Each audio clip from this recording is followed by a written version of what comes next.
dos ganhos mais significativos que temos recentemente é a inserção dos alunos com algum nível de deficiência ou de transtorno dentro do contexto escolar. Só que isso trouxe alguns desafios. Então, muitos professores, os profissionais de uma forma geral que estão dentro da escola ainda não conseguem criar estratégias para de fato incluir essas crianças. Então, a gente vai conversar hoje um pouquinho sobre isso. Quais são as estratégias, o que eu posso utilizar como recurso, como que eu preciso adaptar o ambiente, como que eu posso adaptar algumas atividades para fazer a inclusão efetiva desses alunos. Isso porque a inclusão não é apenas o aluno estar dentro da escola ou estar dentro da sala de aula. A inclusão, ela passa para além disso, né? Então, o aluno adentrar a escola já é um ganho bastante significativo, mas agora a gente precisa pensar em formas, modelos de fazer com que a permanência desses alunos dentro do contexto escolar seja proveitoso para esses alunos. Os alunos, principalmente os alunos com TEA, a gente escuta com frequência isso, eles estão muitas vezes na escola apenas para socializar, para conversar com os outros coleguinhas. Embora, com certeza, isso seja uma habilidade que a gente consegue trabalhar de forma significativa na escola, a escola não pode ser apenas para socialização, né? Essas crianças, elas devem e precisam ter o direito de também aprender conteúdos, né?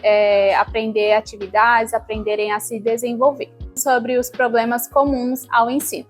Né? Então, um dos problemas bastante frequentes é que os professores ou os profissionais, de uma forma geral, acabam culpabilizando os alunos por não aprenderem. Né? Então, eu não faço determinada atividade com o aluno porque o aluno não sabe fazer, o aluno ainda não sabe ler, o aluno ainda não sabe isso, ou seja, o aluno ainda não tem os pré-requisitos ou os conhecimentos básicos para realizar essa atividade. E aí, muitas vezes, por falta de recursos, por falta de apoio, por falta de conhecimento, esse aluno vai ficando ali na sala de aula, ali no contexto escolar, ainda sem aprender, sem ter essas oportunidades de aprendizado.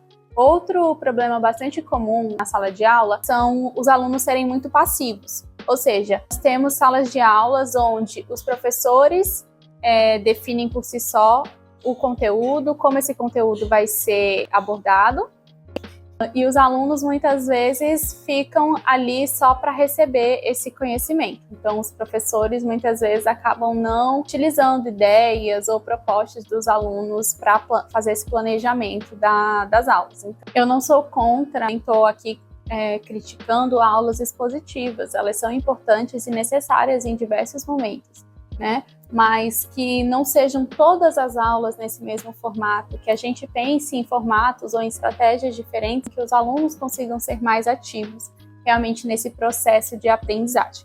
Um dos pontos que também precisa de bastante atenção e de maior dificuldade dos professores está relacionado à avaliação dos alunos com necessidades educacionais específicas.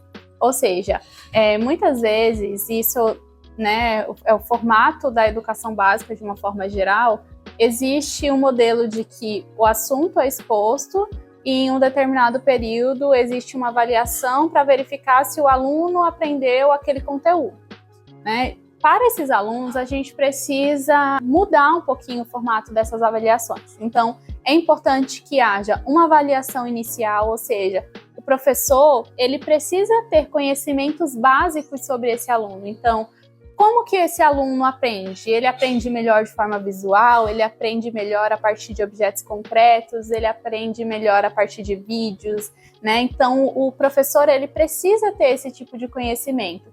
O professor também precisa saber se esse aluno, qual o nível de alfabetização dele. Então, é um aluno que já reconhece as letras, já consegue, de fato, fazer uma leitura, né, uma leitura com interpretação, ele consegue realizar operações matemáticas, ele tem uma boa compreensão de mundo, enfim, essas informações ajudam o professor a fazer um planejamento mais adequado. A partir do momento que um professor consegue avaliar o aluno de forma mais adequada, isso dá subsídios para que esse professor consiga fazer um planejamento de aula mais inclusivo, porque durante o planejamento o professor já vai considerar essas necessidades educacionais específicas no seu planejamento. Ele não vai ficar ali durante a aula pensando em como adaptar aquele conteúdo.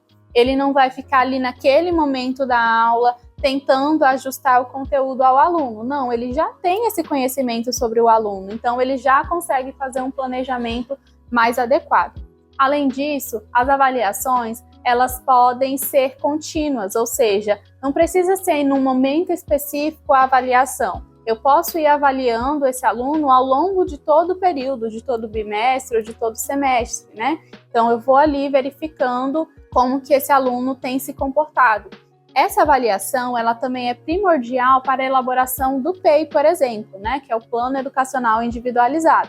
Então, lá no PEI, a gente precisa determinar quais são os objetivos que eu tenho para aquele aluno. E para que eu consiga traçar objetivos específicos para o aluno, eu preciso saber onde o meu aluno está e onde eu gostaria que esse aluno chegasse. Para fazer uma educação mais inclusiva, os professores eles podem alinhar propostas de duas vertentes principais. Então, a primeira, a análise do comportamento vem contribuir para uma educação mais inclusiva, utilizando princípios como o uso de reforçadores, então tornar o ensino mais atraente para esses alunos, usar princípios de modelagem, né? Então a gente modelar para o aluno comportamentos que seriam mais adequados.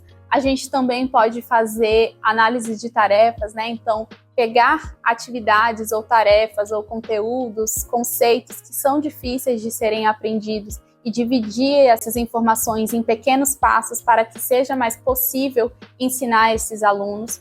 Além da análise do comportamento, a gente também pode utilizar o desenho universal para a aprendizagem. É um conceito que vai se basear em 3 principais princípios. Engajamento, ou seja, os alunos eles precisam estar engajados no processo de aprendizagem. Representação, ou seja, o aluno precisa ver o conteúdo sendo expressado de formas diferentes. Então, além de apenas levar uma aula expositiva, eu levar talvez algumas imagens, ou eu levar um vídeo, ou eu levar materiais mais concretos, ou uma atividade para os alunos colocarem a mão na massa. E o terceiro e último princípio é o de ação e expressão, ou seja, os alunos eles fazem parte da construção desses conhecimentos, né? Então, os alunos eles podem expressar esses conhecimentos, expressar que aprenderam de formas variadas. Então, não necessariamente o aluno precisa sentar e fazer uma prova escrita, mas ele pode expressar o conhecimento de uma forma oral ou fazendo uma atividade manual, uma atividade em grupo, enfim. Todas essas abordagens ou essas estratégias, elas devem ser únicas e exclusivamente pensadas no aluno específico, né? Então, a gente realmente vai precisar olhar para o aluno, olhar para as estratégias possíveis e adaptar essas estratégias para a realidade daquele aluno, fazendo com que a educação, de fato, seja inclusiva.